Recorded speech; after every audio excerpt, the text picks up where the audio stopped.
recording, Okay. and I'll say welcome to those of you who are joining us after the fact who might be watching this presentation. We have three of them today, and Brett Best will begin, and Jackson Taylor and Nathanael Alexander will be following in one order or another. And their feedback to their presentations is linked to where you see this recording on each of the courses. So feel free to give your feedback as well when you watch this. Thanks so much, Brett. Thank you. So I'm doing the craft presentation for Imagining Missions. And my research question is strong leadership necessary for a church to be missional? And my thesis is yes. Churches become missional when strong leadership creates missionality among the members. This is just a brief recap of what I gleaned from my literature review. Missional churches are devoted to outward focused ministries in at least equal measure to inward focused ministries. And my experience has been that's a pretty high standard. Most congregations expend themselves in service to themselves. And so to call for equality is asking, I think, more than what's typically asked. What is our mission? Of course, it's to make disciples. This includes making new disciples and maturing existing ones. And as I said, my observation is that churches tend to be imbalanced, favoring ministry to current members over ministry to future members, and would encourage people to think of those who are technically outside the church as potential members or future members. Taking a phenomenological research approach, and here's the definition found on Pathright, which you have all had an opportunity to read. I'm going to take the hermeneutical approach, and my interest in this topic is hermeneutical in the sense that I have been involved in professional church ministry for very nearly 4 decades and have not in any of that time had the experience of what might be called dramatic or rapid church growth. So I'm trying to understand if a more assertive approach to leadership would facilitate uh, more growth, and learn if I could have changed the outcomes of my ministry potentially by um, having taken a more assertive approach. Um, uh, Data sources. I've attempted in the literary review, of course, to use a number of different data sources, but with the craft presentation, I experimented with ChatGPT, which we were encouraged to do, and I found it very illuminating. Um, so the limitations of my research to date are personal, maybe incidental to the research method itself, but um, my unfamiliarity with this approach to learning, my focus on proving my conviction that pastors need to be more assertive. But I find that thesis is becoming expanded as I do my research. And so being challenged in that way. My personal experience is limited to Baptist churches, most of them in Midwestern states. I have had a lot of personal contact and collegial contact with pastors in other denominations. So I'm hoping that will help me transcend that. And then unfamiliarity with academic terminology and practice. Um, there's not a lot of call in the parish for a succinct definition of Wolfhart-Pannenberg's theology. I don't remember the difference between infralapsarianism and supralapsarianism. So having said that, we'll just go on ahead. So what follows are convictions formed by study of some of the research published by others, my own experience. But what I'm particularly interested in, and the emblem of my research, if you will, is based on Psalm 23:4, where David wrote that God's rod and staff both comforted him. And in the life of shepherds in ancient times, the rod and the staff represented their two primary implements. Um, let me go back. I'll talk more about that in a bit.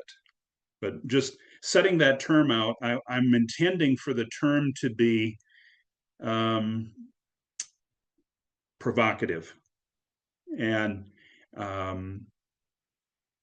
I'm not married to it.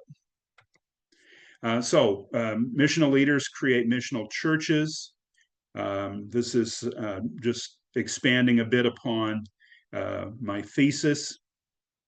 And in the middle section there, every church needs vital, active, and intentional leadership. The emblem being two-fisted shepherds who will exhort, admonish, and model a missional focus. And the third point is also meant to be provocative. Missional leaders will inculcate their people with a reproduce or die mentality. That we need to, in the words of one football coach at last night's game, we need to get some juice in order to win the game, and hopefully that will help. Ways to become a missional leader, just very quickly over this. Take responsibility. Recognize that you are, as a pastor, the main person that's going to bring missionality into being. Second, develop assertiveness. Assertiveness is a leadership approach that stands somewhere in between aggressiveness and passivity. But it would be a much more fluid response and mode of leadership than either of those extremes. The third point here is resilience, or you might use the word grit. Take a big picture view, look to the horizon, be determined to endure until your vision for the church becomes a reality. And then lastly, adopt best practices. There's a lot of leadership material to be found in the world today, much of it in relationship to business leadership. So there is wisdom there, but a certain amount of discernment in employing leadership practices designed for use in business. Missional leaders create missional congregations in collaboration. So if my previous comments made it sound like missionality was the pastor's job, let me expand on that and say that it needs to be a collaborative effort. So pastors coming into a church, listen for the strengths and weaknesses of the church as perceived by the members, and then having formed your own convictions and being led by God's Spirit, combine all of that information to make a comprehensive vision that will address both the strengths and the weaknesses. Define and name the church mission. I think a name is especially appropriate. Mission statements tend to be long and too broad. They need to be condensed, and condensed all the way down to a name, I think would be give people a good handle on what are we doing here? Why are we about all of this activity? And then defining mission or action steps and involving the people of the church in achieving those steps. So here's our image of a two-fisted shepherd, the rod being the implement of defense and also discipline, and the staff being the longer, thinner, more gentle means of persuasion.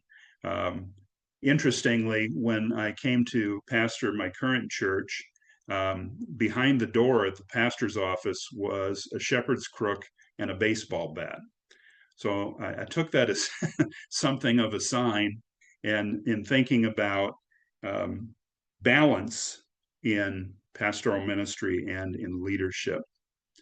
So here are some questions that I have posed for further research and reflection. I won't take much time here. Um, the assertive shepherd, I think, is to be distinguished from a custodial shepherd who is good at maintaining the organization, or a chaplaincy type of shepherd who is good at maintaining the people. Um, it would certainly overlap both of those, but be a little more, well, assertive in exercise of leadership. The two questions that I'm going to pose to Chat GPT is the first and fourth, the ones in bold print. Criterion for evaluating secular leadership principles, and then how does one create a holy hunger for witness and evangelism in congregations? So the first question I posed to Chat GPT was, what elements are present in most church mission statements? And this is exactly what the AI gave back. There's 7 points. You see the first 4 of them here. And I found these to be rather good, actually. Certainly usable for helping a group of people to craft a mission statement. It includes what I would identify as the 6 ministries of the church, and starts with focus on God and Christ and ends with an emphasis on Scripture. And then as you saw in my prompt, I did not identify myself as evangelical or Christian or ask for any particulars. So I just asked for the broadest possible reflection, and this is what it gave me. So it offers here a typical mission statement, and a pretty well written one. So my reaction to that was to attempt to craft a mission statement myself. I don't feel like I did very good in the attempt. The name is good. We want to emphasize the aspect of discipleship, and we want to make it a daily one. But it's too wordy, too verbose. It covers everything, but it's not going to be particularly useful in that way. The other questions I asked about the criterion to evaluate secular leadership principles for appropriate use by church leaders. And again, this is what the AI sent back, and it gave me a church leadership evaluation checklist. So biblical alignment, Christ-centeredness, ethical integrity, these are all things that you would hope for. Servant leadership, community impact, spiritual fruit, although it doesn't give the Galatians 5 reference for that. And I liked the last one particularly, cultural relevance and theological fidelity. That struck me as a good balance to try to achieve in church ministry. So in terms of my own reactions to this, I think these are good discussion starters. The fourth one about servant leadership seems to show an emphasis or an assumption of passivity, which I didn't particularly care for.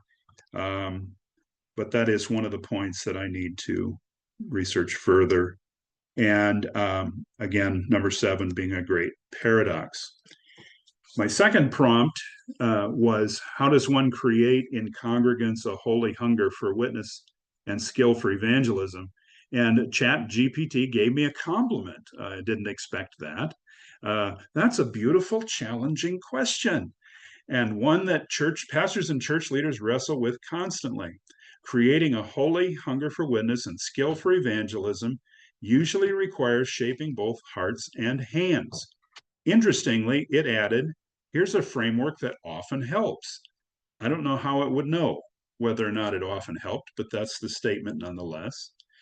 And so the emphasis on heart is about desire and motivation, hands being confidence and ability, and then how to create a culture of evangelism. And the comment at the end here, I thought was a particularly good insight into human nature.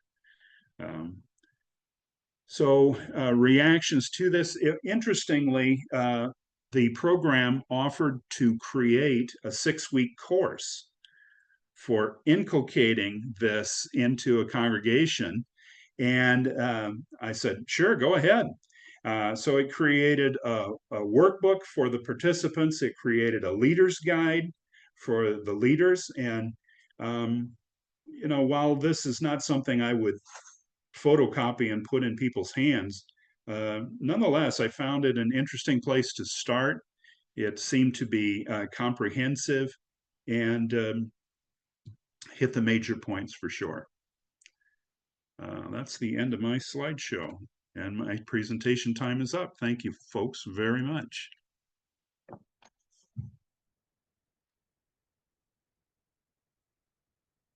Stop sharing. There we go. Very good. Thank you, Brett. I was having great fun. I almost filled up a page interacting with this, and I Well, won't go thank into you. all of that now. But one of the things I did this morning was meet with a group of our PhD students to talk about discipling.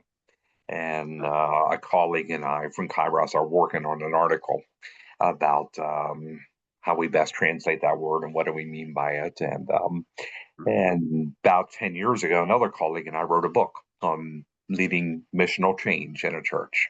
Oh, And specifically the role. So you're talking about stuff up my alley here. And if any of that work is helpful to you, yay. And if it isn't, that's okay too. But I included some references there and all sorts of thank fun you. questions.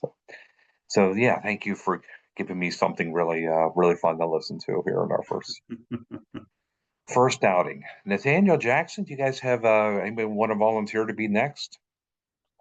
I'll go. Okay, we'll have take a few moments and get yourself set up, and I will retrieve your feedback form.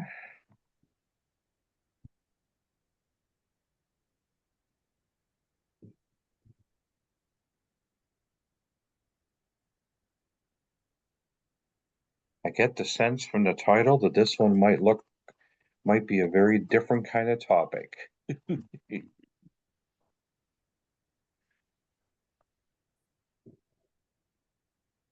There's pasted that feedback in case anybody is providing that.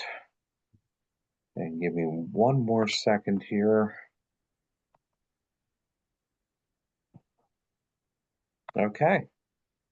If you're ready, we're ready. Yeah. So, hi, I'm Jackson, and my speech is a bit slow and hard to understand at times, but I'll do what I can to speak clearly for you all. My research focused on Irenaeus, and more particularly the question, what sort of terminology should be used to describe or classify deification in the writings of Irenaeus? My thesis is that the phrase realistic incarnational doctrine of deification most accurately summarizes and communicates his understanding of deification. The secondary research for my literature review revealed 3 points of disagreement that had a large effect on how scholars spoke of Iranian deification. The first disagreement concerned the depth of anthropological change in man as he is deified. Some scholars saw no metaphysical or ontological change in man and instead emphasized man's taking on of divine attributes or enjoyment of a new relationship. Others, though, saw a deeper change and framed it through the lens of either Eastern or Western participatory metaphysics. The Eastern Church typically understanding man to participate in the divine energies or God insofar as he is accessible, but not in the divine essence. The Western Church, on the other hand, sees participation more analogically, with man participating in only a created grace. A third group of scholars with whom I came to agree saw Irenaeus to understand man to participate more directly in God, but more on that in a moment. A second point of disagreement concerned the degree of Christocentricity. Two scholars in particular advocated for the term Christosis, and that really emphasized man being made like Christ, but to a certain extent downplayed the more Trinitarian nature of deification that other scholars saw in Irenaeus. A third point was what constitutes a true doctrine. Even some scholars who put forward a more strict definition of doctrine were comfortable speaking of Irenaeus as the originator of deification doctrine. Some other scholars, though, saw only themes of deification. My primary research consisted of what is essentially the most basic form of research in patristic studies, which is to interpret the work of the father in question. I focused on Irenaeus's magnum opus against heresies, but that limited me in that I did not consider his work on the apostolic preaching or the other existing fragments. As well, the occasional nature of against heresies limits my ability to fully answer the question, because Irenaeus was primarily concerned with refuting heresy. He wasn't setting out his beliefs in full. And then, of course, I bring my own theological bias to my reading, and at this point, I have been informed by other scholars' understandings of Irenaeus.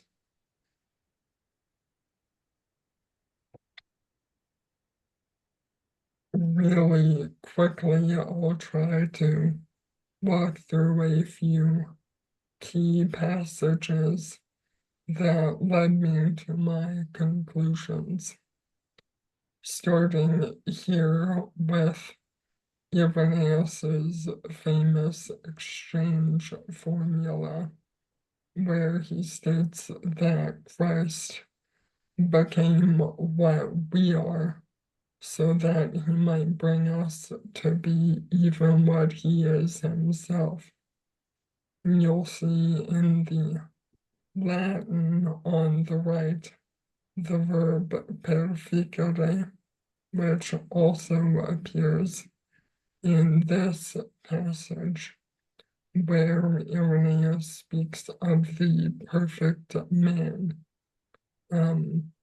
Irenaeus saw man to have been created in the image and likeness of God, but to have lost the likeness in the fall, only recovering it as his soul is mingled with or united to the spirit. On the left in English, you see the word spirit in quotation marks. And this is because, as the image on the top right shows, all Greek letters were originally all capitals. And so there's a certain degree of ambiguity in passages like this one. And it's not clear whether Irenaeus is referring to the human spirit or the Holy Spirit. That ambiguity, though, might even be deliberate, since we're speaking of so close a union of man and God.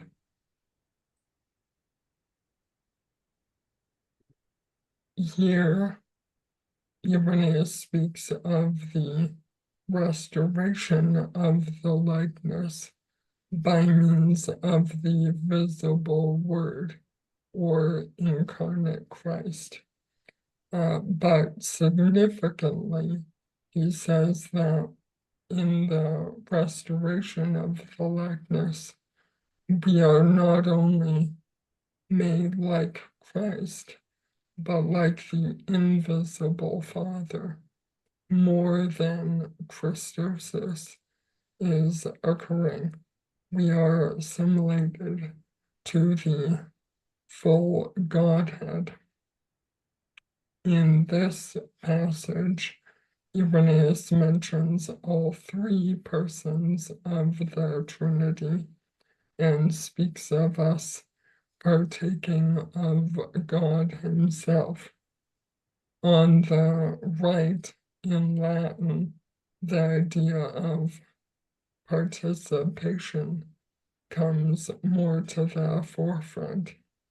And what's striking about this passage is that Irenaeus uses the same words here of participation in God that he uses elsewhere to speak of participation in the divine attributes.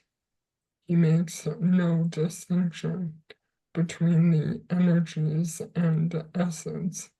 And so there's a really profound and direct participation happening.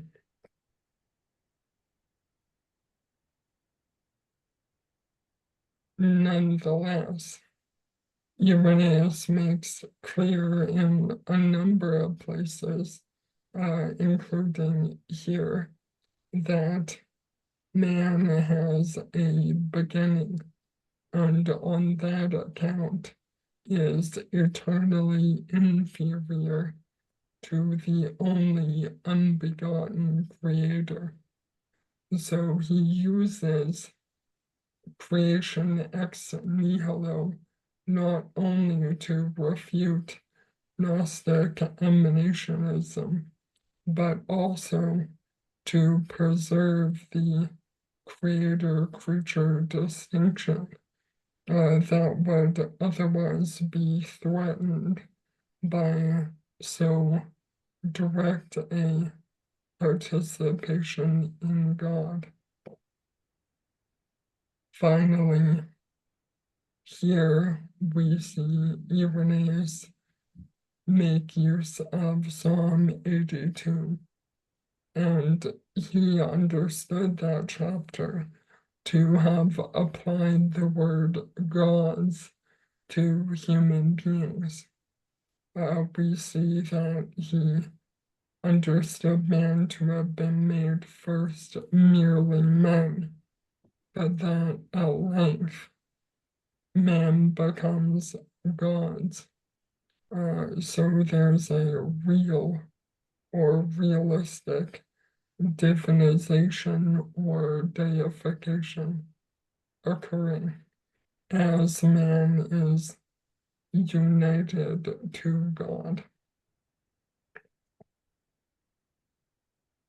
So, summarizing these findings, we see that Irenaeus envisioned a realistic change in man as he participates in God. We also see that the incarnation enabled human deification, but that Irenaeus never minimizes the roles of the Father or Spirit in this process. And lastly, we see that his understanding of deification was quite well developed and interwoven with his eschatology, his doctrine of creation, his pneumatology. Really, I think it is rightly considered a true doctrine. So we come back to my thesis that the phrase realistic incarnational doctrine of deification most accurately summarizes and communicates Irenaeus's understanding of deification. Here's a bibliography for those on video, and that's it. Thank you. Well done. Thank you, Jackson. Lovely. I'm again, I was writing comments, and we won't take time to dissect everything, but I got to know: were the translations your own, or did you rely on a source? No, I used a source. Okay.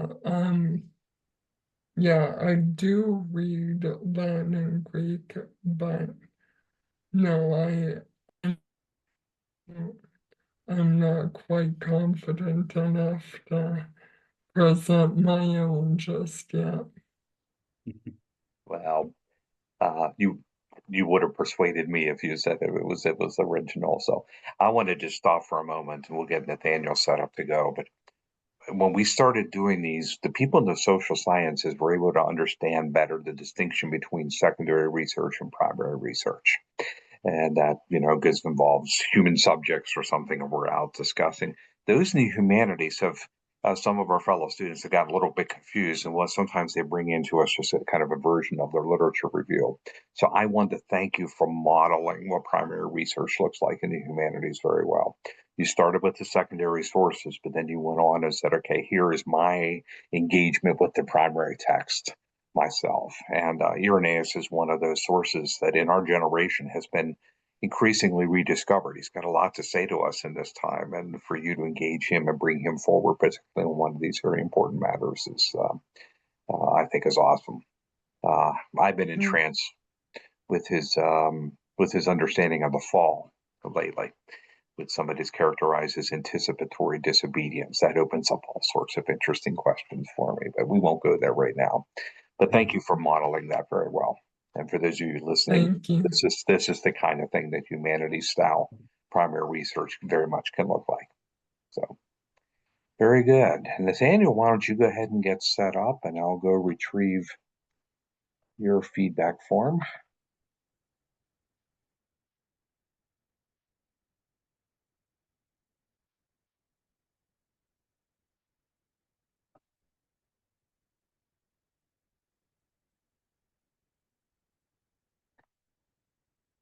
And Nathaniel and I have been in class before, so I know what he is capable of. I'm looking forward to this one as well. Forgive me, is it, I'm so bad with this kind of stuff. I always do it wrong. Okay, I think, We're seeing it just not in slideshow format yet. So if you hit your okay, slideshow at your end, we'll probably be able to see that version of it. okay. I was trying to get it to where it shows just the selected screen, but I guess it's not Yeah, that doing would that. be the slideshow format. So if you click on the top menu, Yes, um, sir. where it says Advanced. slideshow, and then Okay, there it um, goes. That might be it. yeah, that's it. Now Okay. it's Now I looking a just need to little bit, move it, huh? yeah, There it goes. Is perfect. that it? That's Okay. it. Okay, so thank you, everyone. I'm doing the Imagining Community Craft portion, and the research question I pursued was very specific. It was can an analysis of the two faithful communities in the book of Revelation, specifically Smyrna and Philadelphia, can that produce any new revelation? And if so, are there any implications for the ecclesia today, for the church today, for those following Jesus? So the text I chose were the origin and meaning of ecclesia in the early Jesus movement by Dr. Ralph Corner, Models of the Church by Doles, and then the Community of the Word. These were the editors. I chose to focus on a article by Ockham. I think his name was Ockham, but the editors were Husbands and Trier. And so the thesis that I offered after surveying not only these books, but I think I had a total of 111 books in my bibliography. This is an area that fascinates me, particularly because it's associated with my research, the literary structure of the Book of Revelation, the seven churches. And so Dr. Tony Blair is familiar with some of my work thus far. It's basically building on the work that I've done in formation, but also I think I did some in imagining knowing. But the thesis offered was that Smyrna and Philadelphia display an intimate association with one another. They seem to exhibit Yahweh's pattern in dealing distinctly with his faithful. Um, so both of these congregations receive no rebuke, and that's why I call them the faithful representation of God's church. But particularly, Smyrna typifies the suffering saint who remains in trial, usually required to give up their life for their faith. And then conversely, Philadelphia put forth the separated saint who is protected from martyrdom. And I also reached some ecclesiological implications concerning the synagogue or the synagogue in these two congregations. It's the only two congregations that mentioned the synagogue. So it seemed that John was comparing this religious group to the ecclesia, the church. And so I wondered if there were any applicable uh, realizations for us today in that respect. And so before going further, I wanted to mention that the imagining sessions that I listened to were very valuable in this particular area with comparing the synagogue to the church. But Dr. Ralph Corner reading Revelation through Jewish eyes, and also Dr. Corner's reimagining church as a political egalitarian community, particularly because in that session he discussed how there were different groups, diverse groups within the Corinthian believers, and then also the Roman Church, specifically the ecclesia versus the hagioi, I guess if I'm pronouncing it correctly. So the saints versus the church, and the dynamic of between the two. So he has described Paul's ecclesia and Peter's the saints, or hoi hagioi. And so moving forward, the research approach that I used was historical, as it was hard to get good feedback in this very specific question that I posed within my community. So I'm part of a Gentile community. I'm part of a Messianic community. My wife's a Gentile, so we do church on Sundays, and we have a Messianic fellowship that we go on Saturdays. But I thought that a scholarly look throughout history was going to be the most successful approach in understanding what was going on in Philadelphia and Smyrna. And my data source and instruments, as I said, I've been researching this particularly for a while. And so this has been a developing paper or theme for me for over a year. And as I said, it is connected to my dissertational research. But for my limitations, it included secondary research over primary research, just because my primary research is limited to unfortunately, my bias. I'm biased to these 7 churches, such that it'll affect my conclusions. So I thought necessary to include other scholars and commentators' books on community in general, but then also specific commentaries on these 7 churches. And so as far as my results, so scholars highlighted Smyrna and Philadelphia's parallel relationship because their messages were developed from the same contents and correspond to one another. But more specifically, they had at least 8 similar themes and situations connecting the two. Both, as I mentioned at the onset, are the only 2 congregations not mentioning rebuke or Yeshua encouraging them to repent, metanoia. Number 2, they both had a chronological expression. The Smyrnans were encouraged to look for persecution that was going to occur in 10 days or for 10 days. And then the hour of testing was mentioned in Philadelphia, but both had an external deception that was trying to come at the church via the synagogue, the synagogue. As I mentioned, the supernatural trial that was going to fall on them. The synagogue of Satan, both mention Jews. These are the only 2 congregations mentioning crowns and a limiting oppression. And so forgive me, this is kind of small. Hopefully y'all can see this. Though Smyrna and Philadelphia exhibited these 8 similarities, undoubtedly tying these 2 churches together, careful analysis showed 8 rationales pointing to a relationship of contradistinction. More pointedly, Philadelphia is simply, or seemed to be so, a recapitulation of Smyrna. And so for those unfamiliar with the term recapitulation, Dr. Corner explains that Irenaeus described recapitulation as beginning something or something looking very similar with different results. And so this is kind of what's going on in Philadelphia and Smyrna, as opposed to like reiteration, which reiteration would be beginning in a different way, but yet ending similarly.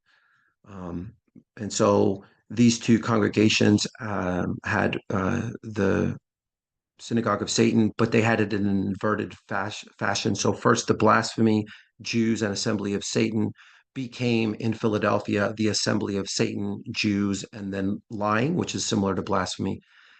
Smyrna was told to expect persecution from the synagogue or the synagogue, while Philadelphia was promised that they would be prostrated in front of. Smyrna was suffering for believers in the approaching days, while conversely, Philadelphia was told that an hour of suffering was going to come and fall on unbelievers.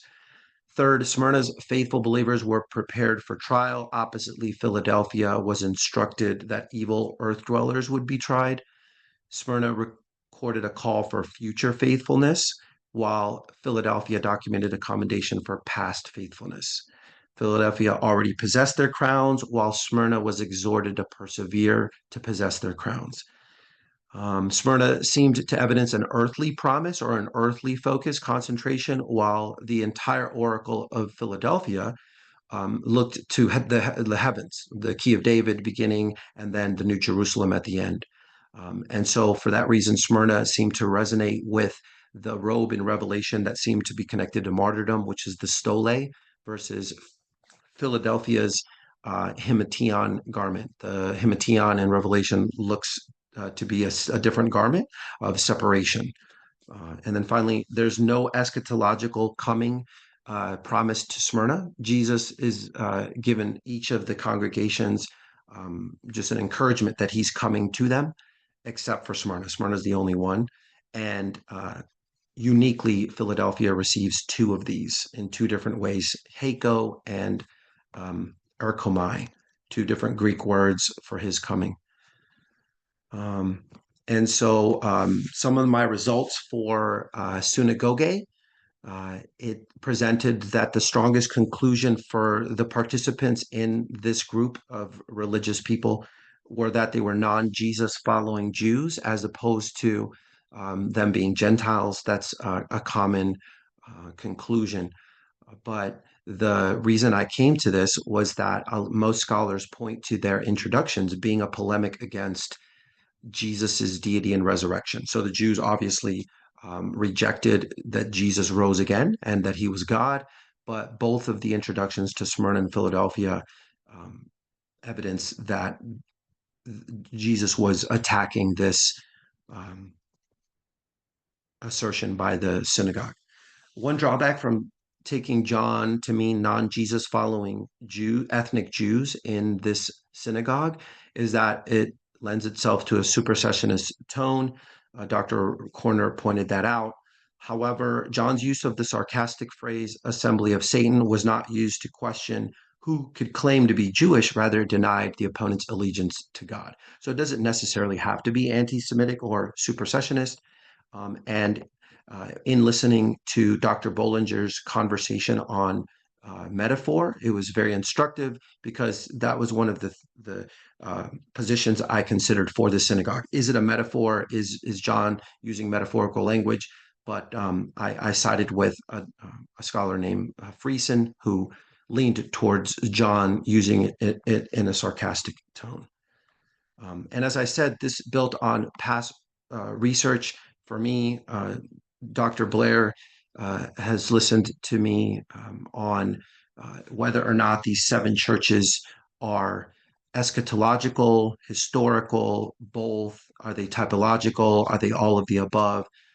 And so I took the position that actually John's primary intent is that they are eschatological, because Jesus does say, I am coming.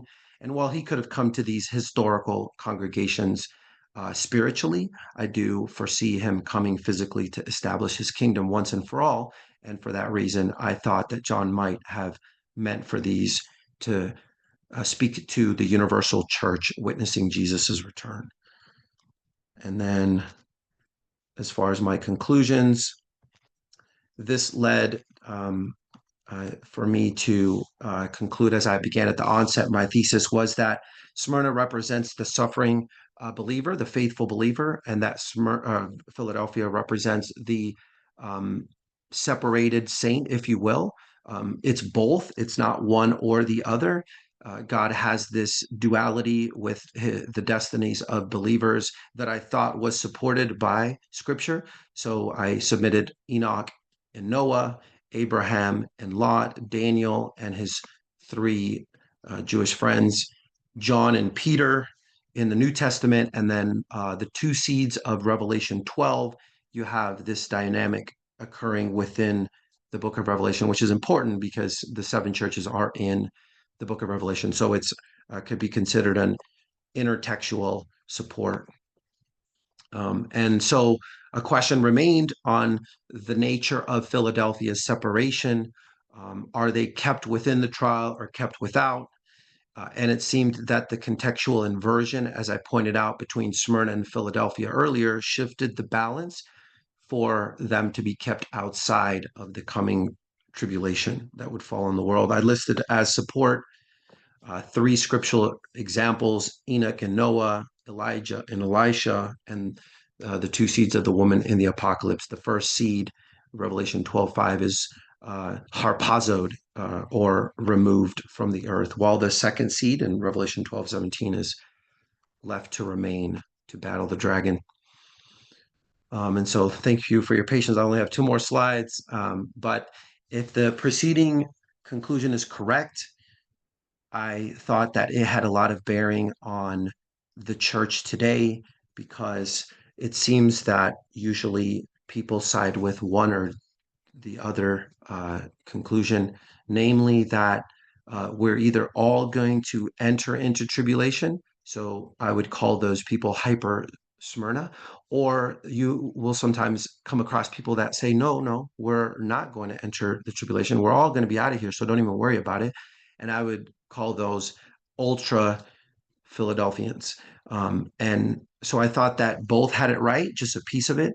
And instead of an either or approach, which sometimes is seen in the West, it's very black and white. The Eastern way of thinking is sometimes both and that means that we should be prepared for either destiny, because we don't know if we're Philadelphians, we don't know if we're Smyrnans. And the last conclusion I had was for the synagogue. And so just because the historical fulfillment of the oracle to Smyrna and Philadelphia may have been with Judaism in view, ethnic Judaism, that doesn't necessarily mean that Judaism has to be the antagonist for the end times. And so I couldn't go into detail because of time not permitting me. I took the term Jew in Smyrna and Philadelphia to mean simply one descending from Abraham, and an example of a religious group fitting that description today could be considered Islam, as they claim descendancy from Ishmael. And so this perspective could be called a post-supersessionist reading, importantly because sometimes this synagogue of Satan with the Jews has been used to be an anti-Semitic attack for Jews, unfortunately. But thank you for listening. I just gave you a lot. Hopefully it made sense and it was clear. Thank you, Nathaniel. Wow, this is heavy theology today. I never know what's going to show up. We get this really deep dive in biblical theology, this beautiful dive into historical theology, this wonderful dive into practical theology, or whatever you would want to call that, Brett. This is the language, the broad language I use when we talk about leadership in church and how we care for one another. And so we don't have any of our PhD students represented today, but so just a wonderful opportunity to share some of what we're learning and from some theological angles. Again, I'm struggling with the desire to engage these conversations and the desire to wrap this up and do the recording, allow you to do that in other contexts. I will add this one to it, Nathaniel. Smyrna has a particular personal interest to me. I was on a tour of Greece and Turkey in March of 2020 with Doug Buckwalter, who was doing it, one of our Kairos Bible faculty. And COVID was chasing us around because that was when it was brand new. And so the further we got in Greece, the more cases are being reported. We got to Turkey where they were pretending it didn't exist, but it did. And finally, my wife and I had to leave out of Izmir, modern day Izmir in Turkey, which is ancient Smyrna. And we got like the last flight out of Smyrna to get back to the U.S. And what's that message in Smyrna? Do not be afraid of the suffering you're about to endure. When That's we right. Do landed not fear. we landed in JFK Airport, which was that was the hot point for COVID very early on in New York, and my wife contracted COVID. She was like case number 2 in all of Pennsylvania, and it turned into long COVID. And I just thought that there was something beautiful and symbolic about the fact that we flew out of Smyrna. Do not be afraid of the suffering that is awaiting you. So just a little personal devotional reaction I had 5 years ago, and she recovered, and I never got it, despite being a pastor to many people that did. And but no, that was their tribulation, however interpreted. What we're dealing with now, God linked them for me in a really cool way. So thank you for reminding me of that. Yeah. Okay, we'll pull this to a close with great appreciation. Thank each of you for what you brought to us today, what you brought to each other. Please engage each other with some feedback after the fact here a little bit. And for those of you that may be watching this later, please take a moment to encourage and compliment and learn from the good work that our colleagues are doing here. And hopefully there will be something good that we can offer the wider church as a result of your scholarship. So I will stop the recording with a thank you.